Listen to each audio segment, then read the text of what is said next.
Hey guys, doing another logic breakdown or problem solving video. So we have another Salman Khan video, and he talks about the blue forehead room brain teaser, which is actually a problem he got on an MIT test or something. I guess that's where he got it from. So basically, the game is you're in a room with 100 people. You're all sitting in a circle, and you're told, at least one of you has your forehead rather, painted blue. And you can't see your own face. There's no tricks or gimmicks to the problem. You can't weasel your way out of it. And so they put you all in the room, 100 of you. You guys know that at least one of you has your forehead painted blue. And you're all perfect logicians. So you all will be thinking perfectly logically. And that's pretty key in this problem. So when the lights turn off, and someone has correctly deduced that their forehead is blue, they have to leave the room. Okay, so if you deduce that your forehead is blue, the lights turn off, which they will, you have to leave the room, then the lights turn back on, and there's another round. And then this just keeps repeating until I guess the game's over and everyone with a blue forehead is out of the room.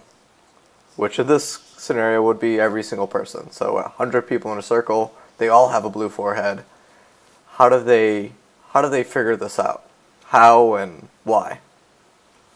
So this might be a simple problem, this might be a difficult problem. So if it's the latter, if you find this to be a difficult problem, you can use this simple problem solving trick. So the problem is too difficult, so you need to think of a way to simplify the problem. How can you solve a simpler version of this problem? And if you haven't thought of an answer immediately, that's fine. You can list the things that you can change. So what are the parts of the game? So there's 100 people. They all have blue foreheads, and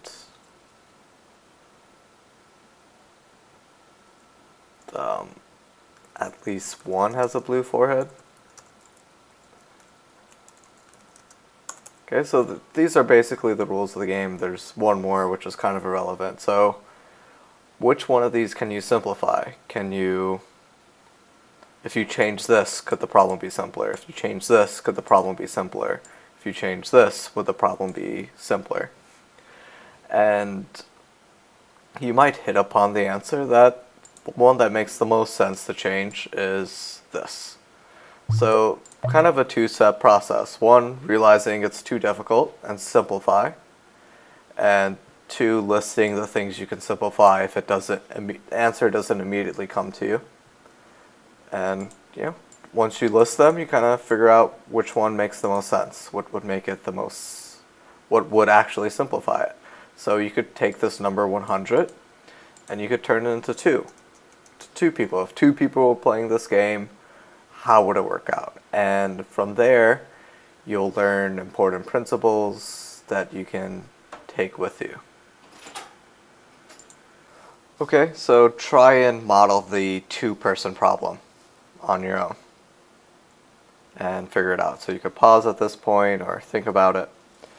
And if you're getting stuck, there are a few things you can do. So one trick is kind of changing the point of view. So if you're only thinking about this situation from your point of view, both of you entered a room, you're just thinking from your point of view, think about how the other guy would view the situation.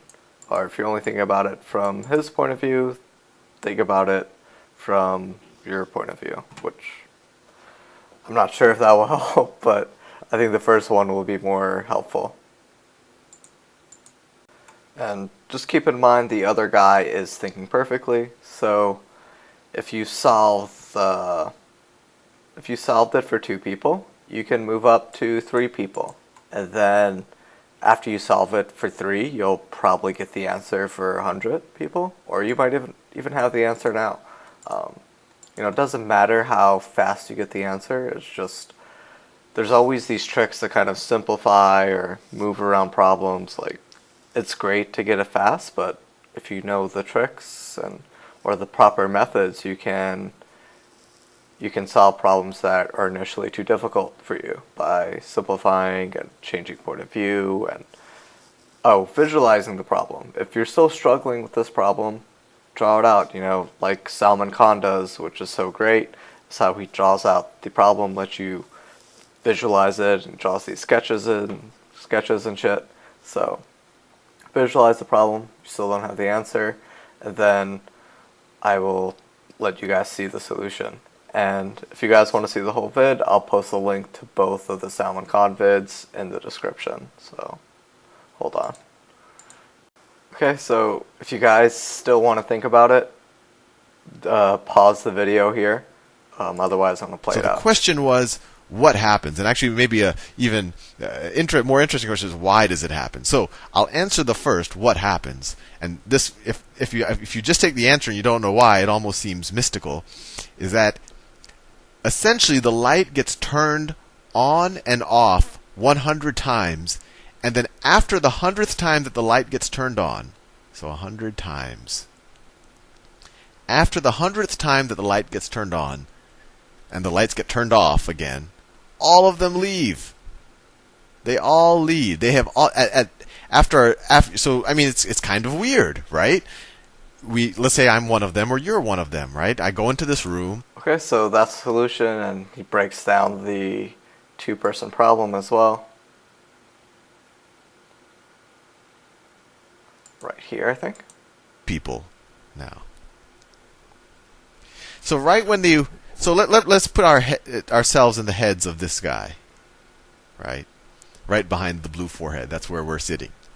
Okay, so when he enters the room, when he says, I either have a blue forehead. I have an appointment meeting. Let me cancel that. I either have a blue forehead or I don't have a blue forehead. No blue, right? This is what this guy is thinking. Let me draw him, and he has a. This is what I mean about the great visuals. Forehead, but he doesn't know it. He can't see it. That's the whole point about painting the forehead blue as opposed to another part of the body. So he says, I either have a blue forehead or I don't have a blue forehead. He walks in, right? He walks in. Let's say this is this guy. He walks in. The first time the lights get turned on, he sees this other dude there who has a blue forehead. And he says, okay, now let me think about it. How will this guy respond depending on each of these states? So let's say that I don't have a blue forehead. Let's go into this reality. If I don't have a blue forehead, what is this guy going to see? Well, when the lights get turned on, he's going to see that I don't have a blue forehead, and we were both told that at least one of us has a blue forehead. So this guy, because he's a perfect logician, will deduce that he has to have a blue forehead. Remember, this isn't a situation if I assume that I don't have a blue forehead. We're in this world, right? I'm a perfect logician, so if I can assume, if I'm kind of simulating the reality where I don't have a blue forehead, then this guy will see I don't have a blue forehead, and then he'll say I must have a blue forehead. And so when the lights get turned off, this guy will leave. He'll exit the room. And, vice versa, that the other guy will make the same logic. But since both of them have blue foreheads, right? What happens? The lights get turned off, then the lights get turned back on. When the light gets turned back on, this guy's still sitting here, right?